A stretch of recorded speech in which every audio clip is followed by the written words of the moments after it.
Bismillahirrahmanirrahim. Assalamualaikum warahmatullahi wabarakatuh. Selamat pagi anak-anak kelas 7. Mudah-mudahan pada hari ini kita sama-sama sehat walafiat dan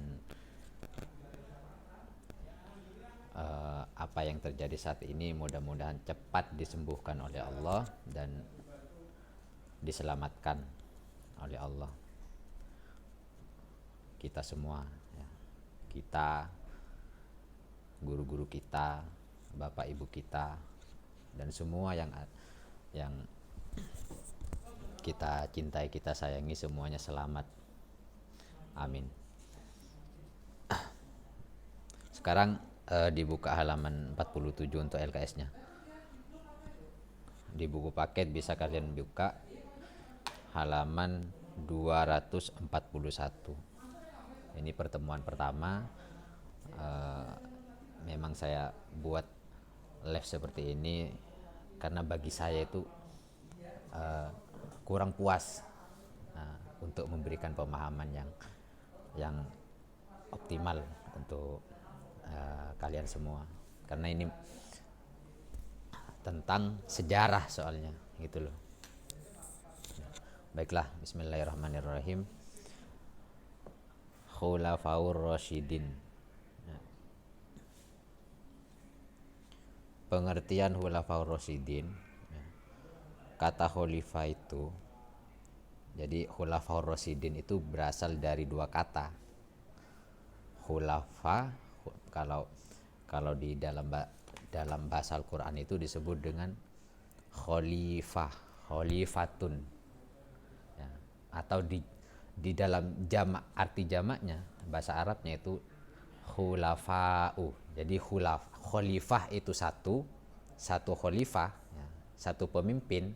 Kalau khulafa'u itu banyak pemimpin. Nah, makanya kenapa disebut dengan khulafaur rasyidin.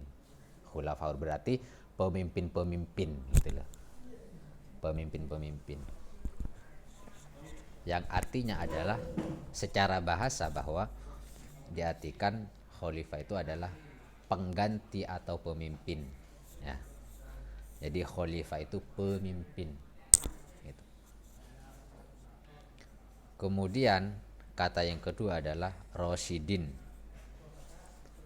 Kata rasyidin sendiri secara bahasa adalah orang yang mendapat petunjuk, ya.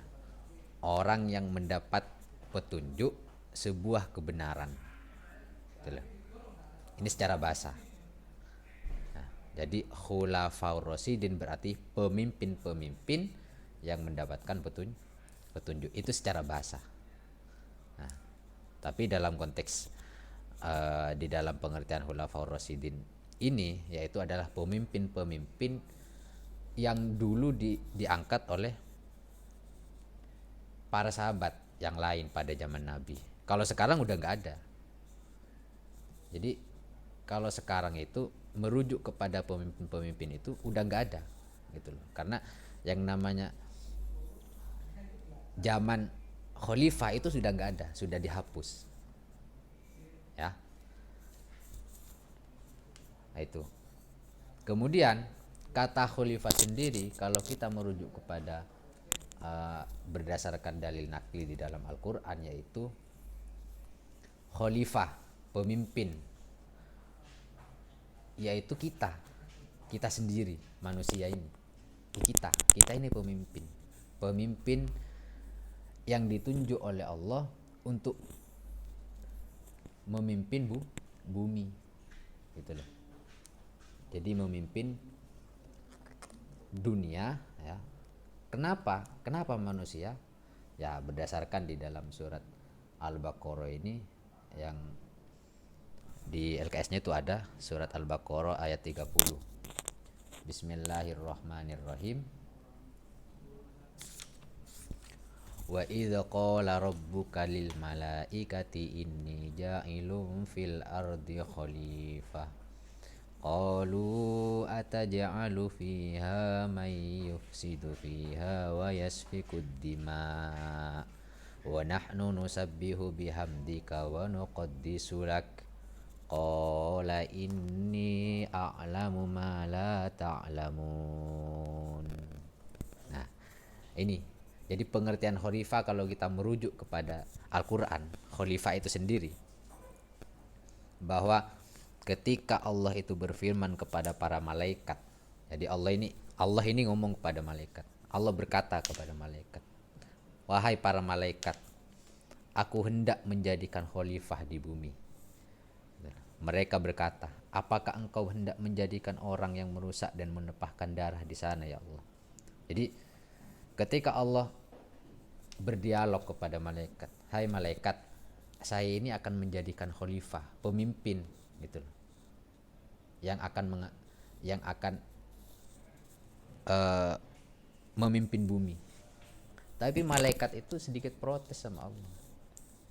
"Ya Allah, kenapa engkau hendak menjadikan makhluk yang namanya manusia itu?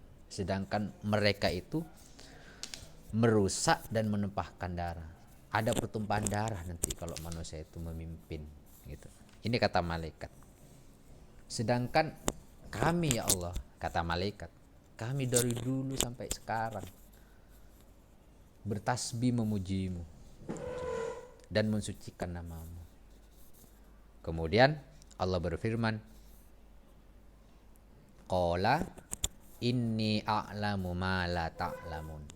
Wahai malaikat, aku ini, kata Allah, lebih tahu, ya, lebih mengetahui apa yang tidak kamu ketahui. Jadi ketika malaikat itu protes sama Allah, mengkritik istilahnya. Iya, protes. Ini live saya, live. Rekaman Pak, rekam. Ya, jadi ketika malaikat itu memprotes begitu, "Ya Allah, kenapa menjadikan manusia di bumi padahal kami kan sudah bertasbih memujimu, masih kurang gitu loh. Kami ini sebagai makhluk yang paling taat, makhluk yang tidak pernah melanggar, yang tidak pernah ingkar janji."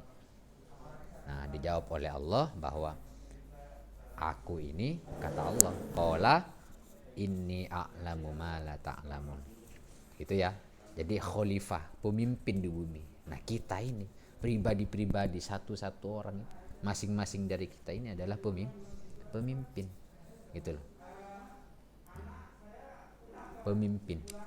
Pemimpin untuk diri kita sendiri dan pemimpin untuk orang lain. Pemimpin keluarga, lingkungan, masyarakat, bahkan negara, gitu loh. Ngerti ya? Terbukti. Jadi dari penjelasan Allah itu bahwa malaikat itu bahwa Allah itu lebih tahu daripada malaikat. Terbukti, saat ini terbukti. Lah coba kalau kita bayangkan sekarang ini. Misalnya bumi ini didiami oleh malaikat, sedangkan malaikat sendiri tidak punya nafsu, gitu loh. Tidak punya nafsu malaikat. Ilmunya juga tidak bertambah. Ilmunya itu saja. Kan dulu pernah saya jelaskan bahwa malaikat itu tidak butuh makan, tidak butuh minum, apalagi butuh perempuan. Budek dia man. Gitu loh. Jadi nggak ada inovasinya kalau malaikat itu memimpin bumi, gitu loh. Ini contoh saja supaya kita ini berpikir, oh iya memang. Nah, ketika manusia yang memimpin bumi ini, apa yang terjadi? Yang dulunya bumi itu diam, artinya bumi itu tidak berinovasi, tidak ada teknologi, tidak ada ilmu pengetahuan. Ya udah itu aja. Dipimpin oleh manusia di bumi ini, kita rasakan pada saat ini ada teknologi, ada ilmu pengetahuan. Ya. Contoh saja, contoh. Kalau misalnya malaikat yang memimpin Jakarta misalnya, nggak mungkin Jakarta itu ada gedung-gedung tingkat seperti itu. Tidak ada yang namanya Monas, tidak ada yang namanya Istiqlal, nggak ada. Yang ada hutan, tumbuh-tumbuhan itu aja, gunung, nggak ada perubahan. Nah, kenapa ketika manusia yang memimpin, bumi yang semula itu hanya tumbuh-tumbuhan, kemudian gunung yang tidak berubah, kemudian ketika dipimpin oleh manusia semuanya berubah. Kenapa? Karena manusia punya nafsu, punya keinginan, punya himmah gitu. Begitu. Coba kalau malaikat, ngapain malaikat mau membuat Monas? Malaikat tidak penting bagi malaikat. Yang penting malaikat itu bertasbih, taat, ibadah aja kepada Allah. Tapi karena manusia yang di situ dilengkapi oleh Allah dengan nafsu, maka semuanya ketika manusia itu memimpin, mengatur lah, tapi bukan mengatur seperti Allah, bukan. Artinya membuat, mengembangkan bumi ini, maka semuanya indah, semuanya berubah, semuanya berinovasi. Kalau malaikat nggak bisa. Bisa kita bayangkan ya saat ini ya, keindahan kota-kota, kemudian gunung yang semula cuma tumbuh-tumbuhan, kemudian ada rumah-rumah, bagus kan? Itu loh. Itu ya.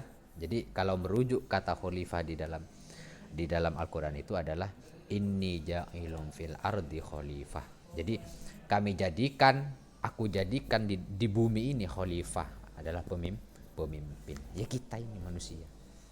Kita manusia. Kemudian di ayat yang selanjutnya bahwa di ayat 31,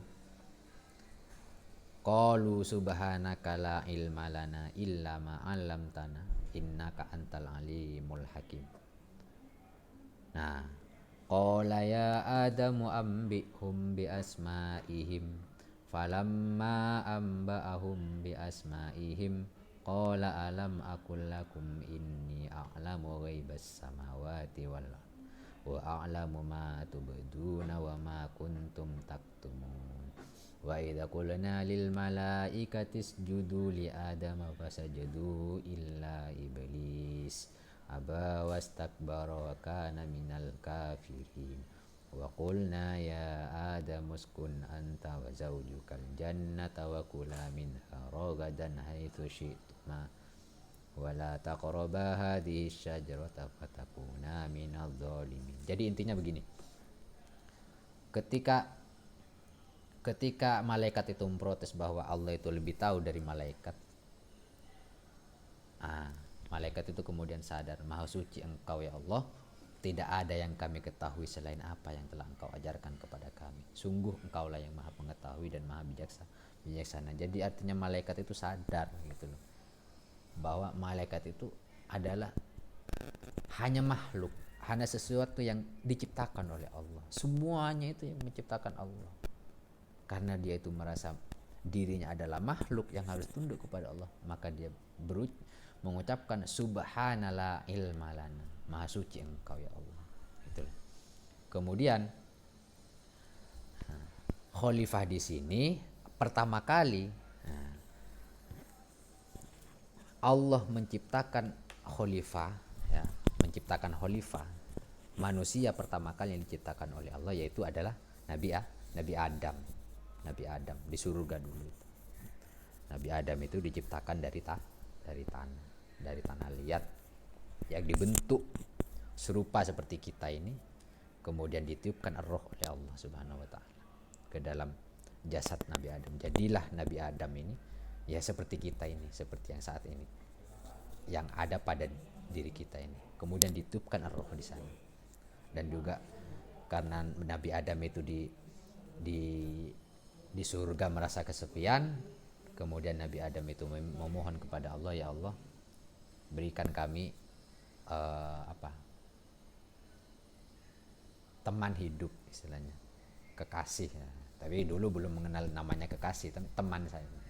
Kemudian dengan Allah diciptakanlah seorang manusia berjenis kelamin perempuan.